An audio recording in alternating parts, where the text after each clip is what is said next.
Hello সবাইকে, তোমরা সকলে কেমন আছো? আমি বেশ ভালোই আছি। তো আজ একটা নতুন কাজের অর্ডার নিয়ে তোমাদের সাথে শেয়ার করতে আমি চলে এসেছি।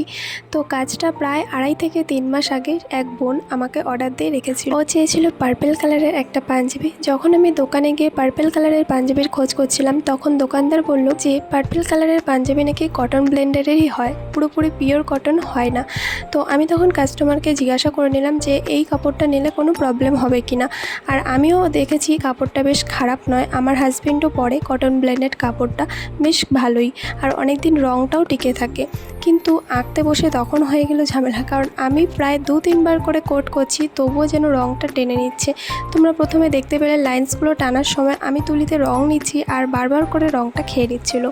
তবে হ্যাঁ, এই কটন ব্লেন্ডেড কাপড়ের ওপর আঁকা আমার এই প্রথম এক্সপিরিয়েন্স, কারণ এর আগে আমি কটনের উপর এঁকেছি পিওর। আর হ্যাঁ, একটা কথা না বললেই নয়, এই সুন্দর ডিজাইনটি আমি পেয়েছি ফাল্গুনী মুখার্জি দির থেকে, ইনস্টাগ্রাম অ্যাকাউন্ট থেকে। আমার কাস্টমারই আমাকে ফটোটা পাঠিয়েছিল, তো আমি ফটোতে ওয়াটারমার্ক দেখেছিলাম ফাল্গুনী মুখার্জি দির, তো সেখানে আমি বুঝতে পারলাম যে এটা ফাল্গুনী দির ডিজাইন।